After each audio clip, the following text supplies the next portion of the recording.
Having seen the light of space more times than he could count, Cooler decided to retreat into his quarters, leaving Salza in charge, as he often did these days. Tori, however, noted that something was off. I see that most of our crew's here on the bridge, but what about those two in the engine room? Are they just here for support? The Yardrashian had a somewhat mischievous smile on his face, though when sensing out the area, Cooler felt their power as well. Oh, don't tell me those two. When did they even? Right about when that woman distracted you with talks about those magical orbs. Tori was quick on the draw, something which only irritated Cooler more.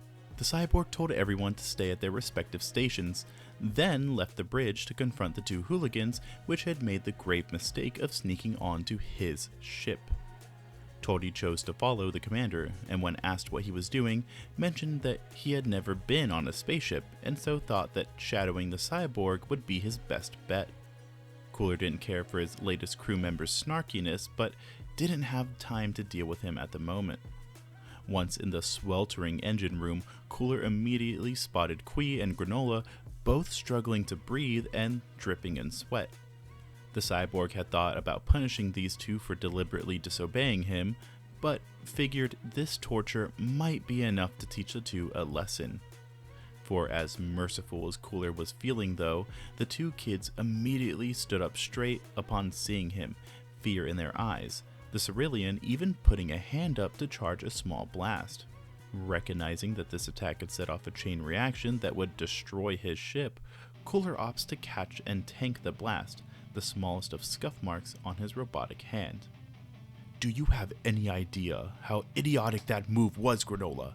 If I had deflected that attack, or if it had missed, then we could have all ended up in space heaven. Cooler was about to smack some sense into the boy, but that's when Angela jumps in between them, just barely catching Cooler's hand.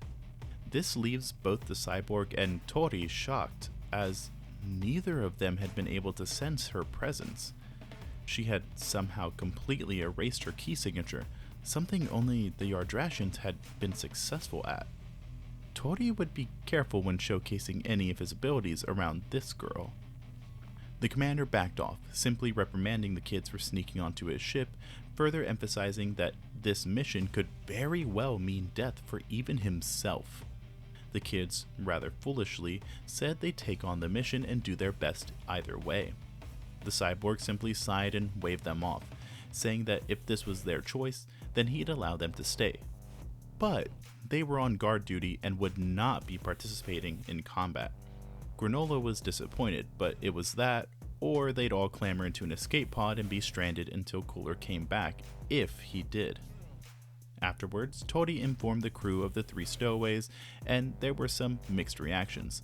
Salza and Naze were a little concerned, Broly was happy to have his friends there, Paragus and Flake were annoyed, and Dori was happy, since he'd been itching to train some new recruits. Around 6 months would pass by, with the crew stopping on a few backwater planets just to stretch their legs and replenish supplies. Cooler spent most of his time meditating, attempting to use his ki to suppress whatever presence existed within his body, and purge himself of the artificial disease. When that didn't pan out the way he wanted, Cooler instead focused on his ki control and ability to feel out energy signatures, something Angela had proved needed work. During this time, the whole crew trained together, especially Dori and the kids, though Paragus was starting to slow down. He wasn't quite at the age where his body would be useless, but he only had a good 5 or 6 years until said event. Broly, however, still managed to impress everyone on the ship, his power being too much for the training facility to handle, causing the entire ship itself to shake. This gave Salza and Cooler confidence in their crew, that even without Broly directly participating, perhaps his power alone could turn the tides in their favor. Upon entering the system which housed Planet Doe, Cooler felt very on edge. A knot formed in his stomach, one which only got worse as he noticed how low the supply of his medicine was. The thought of traveling all the way back to Kanasa crossed his mind, but doing so would be out of their way. And if they were victorious on this mission, it'd mean the galaxy, perhaps even the universe, would be consumed in all-out war. Naze began hacking into the Frieza Force's database, attempting to find clearance codes, though it seems someone was on the other end, directly interfering with him. A few corvettes then approached the freighter, asking Cooler to state his intentions and clearance codes. Naze was unsure if he could break through the other hackers' firewall, and so pulled up the older codes they'd kept. Salza read them aloud, however the lieutenant of the corvette said they were out of date. Weapons were now trained on Cooler's ship, and they were still too far away from Planet Doe to rush the planet. With mounting suspicion on this freighter, a destroyer began making its way towards their location, and so Cooler decided he had to make an appearance. That was until Tori began meditating in the middle of the bridge. He reached a hand out towards the corvette, locking onto the soldier with the highest battle power. "You will let us pass. The codes are still effective as of today's date." Tori seemed to strain himself greatly, though the soldier then repeated these lines back through the intercom. Tori strained more, and then the soldier seemed to yell at his subordinates, telling them to pull the ships back. Salza wasted no time, putting the pedal to the metal and racing towards Doe. Everyone looked to Tori, who was now gasping, beads of sweat racing down his face. The crew congratulated and thanked him for performing such a feat, though all the Yardrashian could say was, "I think I need a nap before the big battle." Upon entering the stratosphere, Cooler had the Armored Squadron and Paragus fly down and begin the assault, ordering that they spare their opponents, something Flake wasn't too happy about. Dory was the first to land, causing a large crater in the middle of a training center. Several recruits were knocked out from just that, and the others were too stunned to move when their instructor ordered for Dory's capture. Said instructor was soon knocked out, with the hulking brute telling the others they should run now, which they promptly did. All across the planet, our warriors were knocking out those who opposed them and letting run those who didn't. Well, except for Flake, who used his eyes to find their vital points and strike his opponents down. That was until a chubby green recruit began to somehow dodge his attacks. The Cerulean used his superior sight to find every single vital point on the warrior, firing off multiple shots at each, only for them to somehow dodge every single blast. Clearly, this recruit wasn't used to dealing with someone so strong, as evidenced by his panting, but Flake took this as a challenge. No matter how strong they were, he wouldn't let a single Frieza Force member live if he could help it. Orders be damned. Likewise, Paragus was having trouble pulling his punches, hurting the recruits he came across a little too much. They'd survive, he made sure of that, but even with all of his progress, the Saiyan still had a hard time letting go of that hatred within his heart. Every single warrior he met on the battlefield reminded him of King Vegeta. Their arrogance, their refusal to accept that anyone could be more powerful than themselves, or that they weren't all important. It made Paragus sick, but even so, he spared their lives, something his son Broly was happy to see. Cooler watched on from atop his ship, arms crossed as he sensed out every battlefield. He was disappointed in Flake for sure, but the others made up for that folly. However, for as smooth as this operation started, both Cooler and the fatigued Tori could sense an immense power on the planet, and this was one they both recognized. For some reason, King Cold had decided to visit this planet, and with the Ginyus no less. Cooler had no choice. He left the defense of their ship to the kids, flying right for the center of the planet, the megastructure that Cold had been so proud of.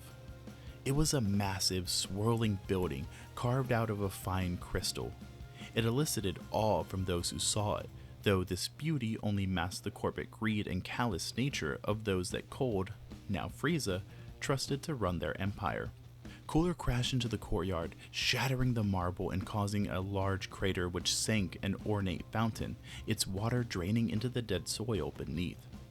Cooler exited this crater to find Cold and his entourage standing outside already, the monarch looking upon his son for the first time in over a decade. There was no shock, no worry, nothing that could have said he cared in the slightest. Instead, there was a look of disgust, as if Cooler were just a bug that had strayed into his kitchen, but he knew. He knew that Cold could tell that this was the son he had tried to get rid of, back from the dead. Captain Ginyu, have your men secure the rest of this planet. I'll handle this personally. Cold took off his massive cape, and when the captain tried to protest, he simply gave the order once more. Ginyu, Jace, Berter, Raccoon, and Cream all flew off in different directions, planning on engaging these rebels with lethal force. Cooler wanted to quickly take these fighters out, but Cold had already launched several death beams towards his son. The cyborg maneuvered around the hail of ki, though he couldn't dodge the clothesline strike from Cold, who then slammed his son into the ground. Cooler attempted to fight back to wriggle free from the giant's grasp, but the monstrous strength of his father proved too much. I don't know how you survived, but that blast must have done some brain damage because your crew has left a trail of breadcrumbs that even a monkey could follow. Cold's massive hand covered Cooler's head, slowly suffocating him. I'll snuff you out and allow my rule to continue uncontested. The monarch began charging up a blast in his palm, but then it disappeared. Again, he charged another blast, only for it to disappear once more. And then he noticed two small hands touching his back. The horned beast looked over to see a small pink creature hovering behind him, holding a massive ball of energy in its hands. He tried to swipe at the little imp, but it managed to dodge, shooting the key directly at Cold, who puts his arms up to block, only for the energy to suddenly change trajectory, striking Cooler. He stood up, his metallic body shining in the sun, practically radiating energy. It seems Cold had put a decent amount of power into those blasts, and if Tori could keep that up, then they could defeat the monarch without issue. Cold sneered at his son, launching several death beams only for them all to be deflected, something that irritates him further. Fine, if his son wanted a fight, then it would be a fight he'd get. You never could do things on your own, having to rely and take care of your minions instead of amassing an army like your brother did. Cold pointed a finger towards Tori, intending to blast him away, with the Yardrashian focused on siphoning his immense power. And you've never done a single thing by yourself in your life, which is the reason you won't last in this fight. You're outmatched. Give up so we can avoid any further bloodshed. Cooler stepped between his father and Tori, though he could sense they weren't the only ones on the battlefield. That mercy will be your downfall. Cold launched a powerful finger beam, while 4 invisible soldiers simultaneously went to attack Tori, their ki barely able to be sensed. Cooler fell back, using a ki to blow the soldiers away, their invisibility undone, revealing scrawny green reptilians. This allows the beam from Cold to blow off Cooler's mechanical forearm, though he already expected this, launching a massive beam of his own from the stub. This beam struck Cold in the face, burning his eyes and allowing the cyborg to land several heavy blows, ending the combo with a tail whip that slashed through the king's armor. This caused the monarch to audibly growl, livid at the insolence that this mere child could show. Without him, Cooler would have been nothing, same as Frieza. Cold would show this monstrosity why he held his place at the top of this food chain.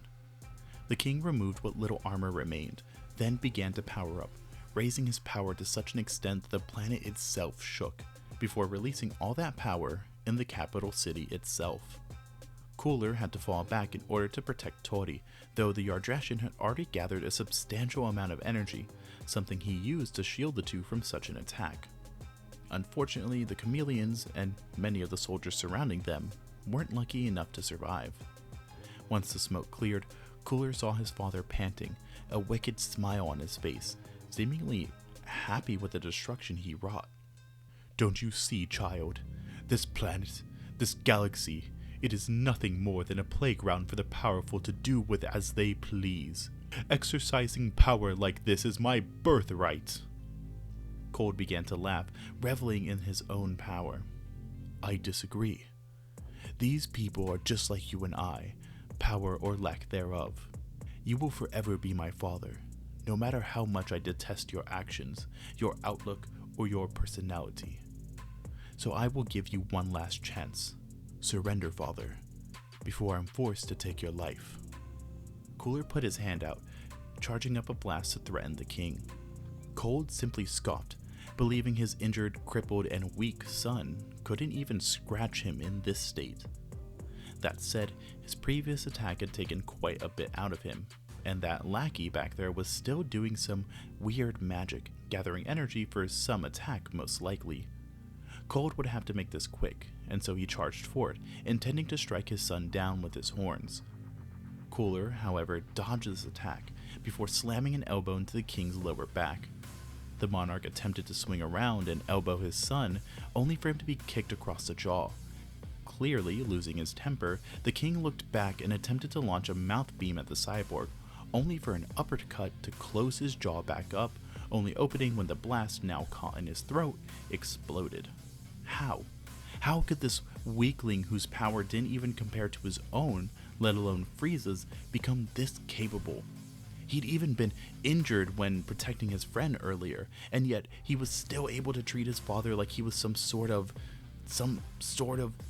weakling. Cold began wildly swinging at Cooler, grunting and growling with each missed punch, unable to tell that his own power was nearly depleted. Throughout the whole endeavor, his son didn't have it in him to deal any lethal damage. Scuffing up his father was one thing, but ending him? It was a tough decision, but he wasn't going to be like this monster. There was too much blood on his hands already, and for his own sake, even if it was selfish, he couldn't end another life. Eventually, Cold fell to his knees, unable to stand and hardly able to lift a fist towards his son. "You're beaten. Now we can finally end this." Cooler told Tori to stop siphoning power, as Cold's capture would cause a large schism in the Frieza Force, and give this rebellion a large push in the right direction. "No," Cold started, causing his son to question his father. "I said no!" The king summoned what little power he had left, using a ki to push his son away before converting his life force into his fist and moving it towards the crust of this planet. Cooler knew what his intent was, an action that would cost the lives of everyone aside from Cold and himself. The cyborg could easily launch a death beam that would stop his father, but he just couldn't. He flew forward, but knew he wouldn't get there before this chain reaction started. And that's when a massive white beam pierced Cold's chest, blowing out through the front and severing the hand, which would have destroyed this world. Cooler made it just in time to catch his massive father in his lap, putting a hand on the wound that would end him. With a horrified look, Cooler's gaze traveled from his father to Tori, smoke still coming off of his outstretched palms. But that's where we'll be leaving things off for right now. If you guys enjoyed this part, maybe you'd enjoy a story all about Raditz struggling with his own morality. But even if you don't check that out, thank you for getting to this part of the video. You guys have a good day or night wherever you are. That's it for now. Bye bye.